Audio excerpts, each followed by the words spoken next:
Olá pessoal, tudo bem? Você é do tipo de pessoa que toma analgésico toda vez que tem uma dor? É inacreditável o número de pessoas dependentes desse tipo de medicação. Será que você é um deles? Sabe aquele remédio guardado na gaveta que o médico prescreveu há um tempo atrás e você usa toda vez que aparece uma dor nas costas, uma dor de cabeça, uma dor na articulação?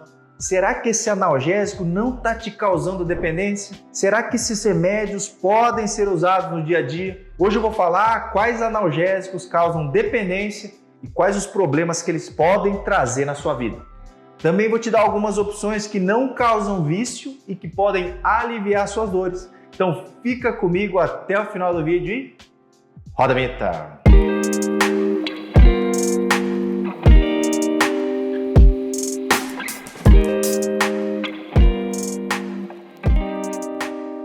Olá, amigos do coração, tudo bem? Eu sou o Dr. Roberto Iano, cardiologista, especialista em marca-passo. Sabe aquele remédio que te prescreveram ali num plantão ou num consultório médico ou até te venderam ali sem prescrição médica para aliviar a tua dor? Existem analgésicos à base de opiáceos ou opioides que podem causar dependência, podem viciar. Então são remédios fortes e que deveriam ser usados por um curto período de tempo, mas acaba sendo muito utilizado por aí. Já ouviu falar em PA, em Tramadol, em fentanil, em dolantina? Essas medicações são potentes, aliviam a dor, mas podem causar vício. Eles podem ser usados em dor lombar intensa e aguda, em cólicas renais, cólica biliar, em pacientes politraumatizados. São usados em casos pontuais, quando a dor é muito intensa e outro analgésico não vai ser capaz de aliviar. O grande problema é que as pessoas usam essas medicações para dores leves e que muitas vezes já se tornaram até dores crônicas. E é aí que a dependência se inicia. Se você já usou, você se sentiu mais lentificado, os pensamentos ficaram mais lentos. Sabe o que eles fazem com você? Será que melhora a dor mesmo? Será que essas drogas agem no local da dor? Ou eles têm efeitos ali nas atividades cerebrais?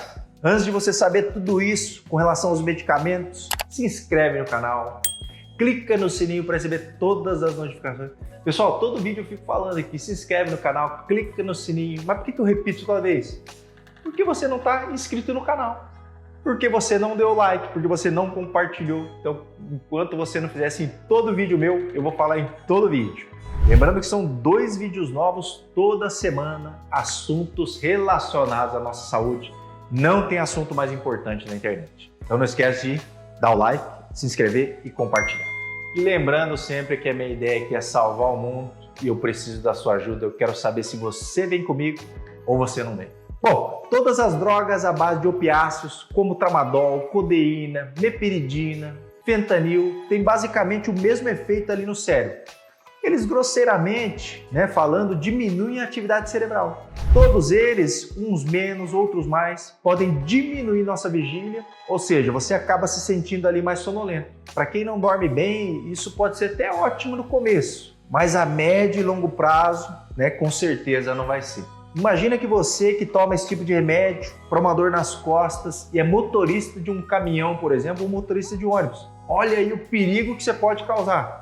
Ou até você que pega o carro, sai para trabalhar, isso é muito perigoso, pessoal. Teu cérebro pode ficar mais lentificado, seus reflexos ficam mais lentos, você fica mais devagar. Claro que existem drogas mais potentes do que outras. Então a codeína, por exemplo, é muito mais fraca que uma morfina.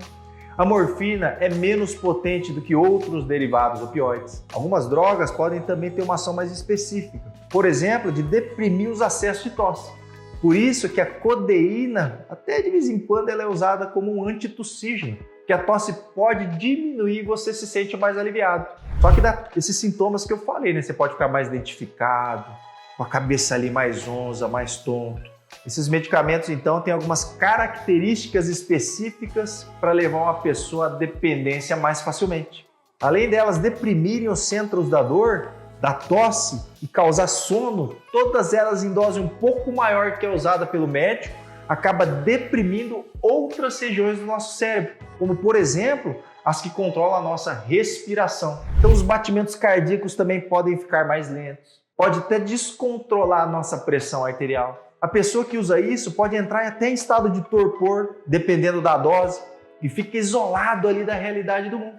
O mundo então passa por ela e ela não percebe, né? Dá uma sensação até de calmaria, mas é uma falsa sensação. Muita gente acaba ficando dependente e usa isso para fugir das sensações, das responsabilidades que temos quando vivemos. Isso é um perigo, pessoal. Se você usa por muito tempo, ela pode provocar dependência. Vejo isso muito nos pacientes, principalmente aqui com dor lombar crônica. O medicamento que era para ser usado por pouco tempo acaba sendo usado por anos. E se você usa bastante tempo, pode ter certeza que o teu cérebro fica dirigindo para você obter toda vez a droga, né? Toda vez que ele acaba. Então presta atenção nisso, nessa questão da dependência.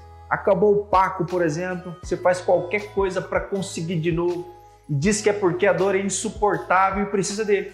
Ah, e lembrando que o Paco é uma medicação que tem paracetamol e codeína, né? Estou falando aqui da codeína. Quem faz uso abusivo dessas medicações pode ficar com a mente abobada, obnubilada, sem contato com a realidade, como eu falei antes. Você pode se sentir ali mais sonolento, desinteressado em relação a tudo, em relação a todos. Seu desempenho no trabalho ou na faculdade pode ficar prejudicado por causa do uso regular aí dessas medicações que são viciantes. As pessoas que usam esses medicamentos podem apresentar contração acentuada da pupila, né, do olho, que a gente chama de miose. O estômago pode ficar mais cheio. Você tem mais dificuldade para fazer a digestão, porque o peristaltismo diminui e você pode até, inclusive, ter até mais prisão de ventre. Quando a pessoa abusa da substância ou quando ela é mais sensível ali a doses baixas, a pressão arterial, como eu falei, né, pode descontrolar, pode até cair, coração bater mais lento, diminui a frequência respiratória. Casos mais graves, a pessoa pode ficar até cianótica, né, ficar com falta de oxigenação mesmo. E em casos ainda mais graves, pode levar até uma parada cardiorrespiratória. Não raro eu vejo pessoas que morreram pelo uso indevido dessas medicações. Por isso que o uso, então, tem que ser cauteloso e usado por pouco tempo. Outra coisa dessas medicações é que você começa a criar uma certa tolerância. Aí, cada vez mais, você tem que aumentar a dose para o medicamento surtir o efeito que o teu corpo estava acostumado. E se você usa por muito tempo, o que fazer?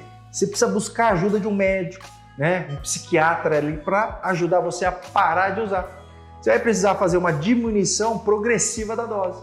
E lembrar que a maioria das pessoas pode ter a síndrome da abstinência, né? Aí ficar irritado, ficar com cólica, diarreia, vômito, sente ali um monte de calafrio. Depois de alguns dias, a tendência é que esses sintomas desapareçam. Alguns psiquiatras precisam prescrever medicamentos ali para ajudar os pacientes dependentes a se livrar desse vício. Olha aí que, né? Que coisa mais complexa e que coisa difícil. Então você iniciar o uso de uma medicação, achando aí que é para melhorar a dor, que alivia mesmo, né? Vai te dar a sensação ali de calmaria. Aí depois de um tempo a dor volta, você pega o mesmo remédio lá, começa a tomar por mais alguns dias, até que você se torna dependente da medicação. Isso é mais comum do que você imagina, pessoal. Já deve ter acontecido aí, inclusive com alguém que você conhece, alguém da tua família. Não fala quem foi, mas deixa aqui nos comentários se tem alguém que você conheça que é viciado em remédio para dor. Pessoal, sabia que a Clínica Ian está aqui em Indaiatuba, né? Se você é de Indaiatuba, Campinas, São Paulo, Sorocaba, Limeira, pode se consultar com a gente via presencial. A gente está aqui do lado do aeroporto de Viracopos, então não tem mais desculpa para você se consultar via presencial. Vou deixar o link aqui na descrição. Além do atendimento cardiológico de rotina, a gente faz inúmeros exames, né? Mapa, Holter, análise da onda de pulso, teste ergométrico, avaliação de marca-passo, ultrassom de carótidas, ecocardiograma, né? Vou deixar o link aqui da nossa clínica na descrição. Ah, doutor, entendi. Vou parar de fazer uso de medicação, então, que pode causar dependência, né? Que até melhora a minha dor, mas me causa dependência. O que eu vou fazer então? Primeiro que essas medicações que causam dependência, como os opioides e opiáceos, deveriam ser usados, né, apenas para dor aguda e a dor intensa. Você não pode fazer uso desse tipo de medicação por um longo período. Com certeza o médico não vai te prescrever para você tomar desse jeito. Eles não servem para isso e você já entende que eles te viciam. Então, quando a gente pensa em dor crônica ou em dores que vêm e que voltam, como as enxaquecas, por exemplo, você precisa de algo que não te traga tantos malefícios. Você pode usar anti-inflamatórios não esteroidais, você pode usar paracetamol, você pode usar a dipirona. Inclusive eu fiz um vídeo sobre a dipirona, que acho um medicamento muito bom pensando em risco-benefício. logo depois desse vídeo, vieram algumas notícias dizendo que a dipirona causava ali a agranulocitose, que é a redução acentuada de leucócitos. Só que eu mesmo nunca vi isso na prática, né? A gente até vê em literatura, mas eu mesmo nunca presenciei. Como eu sei que muitas pessoas que me assistem são hipertensas ou possuem alguma doença cardiovascular ou têm histórico familiar de doenças do coração, eu acho seguro falar aqui da dipirona como um bom analgésico. Pessoas com algum tipo de doença cardiovascular não devem usar, por exemplo, os anti-inflamatórios, que pode aumentar o risco de outras doenças cardiovasculares.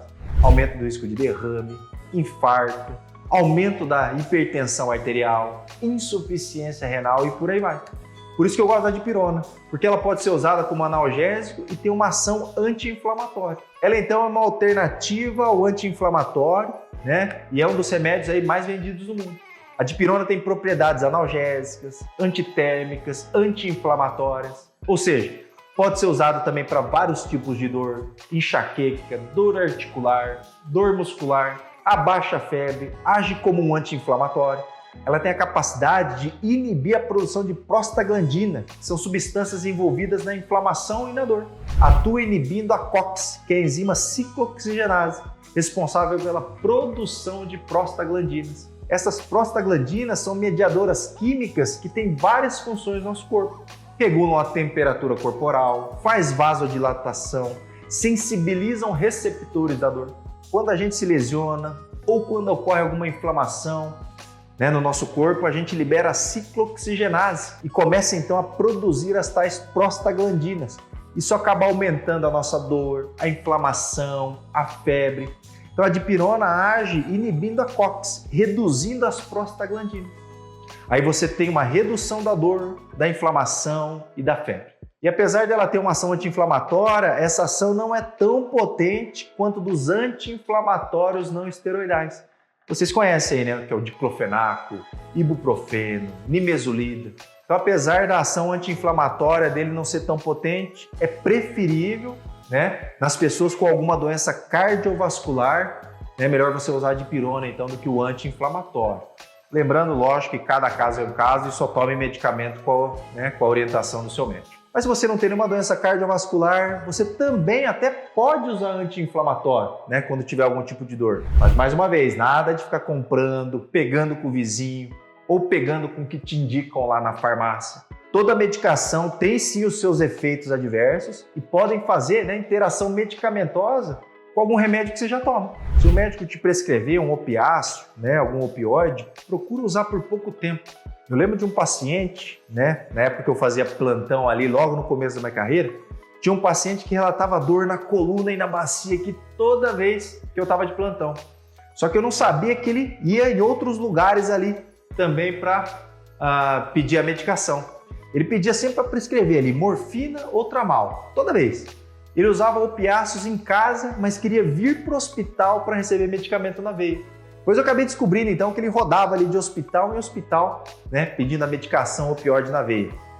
Ele já parecia ali abobado, obnubilado, quase implorava, quando eu dizia que não podia prescrever, que ele tinha que procurar ajuda para parar de usar aquilo, que aquele remédio estava acabando com ele. Então a dependência é uma coisa horrível, pessoal, mas tem jeito de virar o jogo. É só você aceitar e começar a se tratar. No fim, ele realmente acabou procurando ajuda médica de um psiquiatra e conseguiu largar desse vício. Inclusive, ele deve estar vendo esse vídeo e vai saber que eu estou falando dele. No caso dele, eu lembro que ele caiu de uma colheitadeira, aí parte da colheitadeira passou em cima da bacia aqui, na parte da coluna dele, e ele passou a ficar com dor crônica, até teve que tomar morfina por um tempo e depois acabou ficando viciado. Bom, pessoal, mas eu espero que esse vídeo tenha te ajudado. Se você gostou, por favor, compartilhe o vídeo, tá? Que é importante. Vão me ajudar aí compartilhando então as informações, compartilhando todo o vídeo novo mesmo. Tá ok, pessoal? Então vou ficando por aqui. O recado de hoje é esse. Um grande abraço e até a próxima.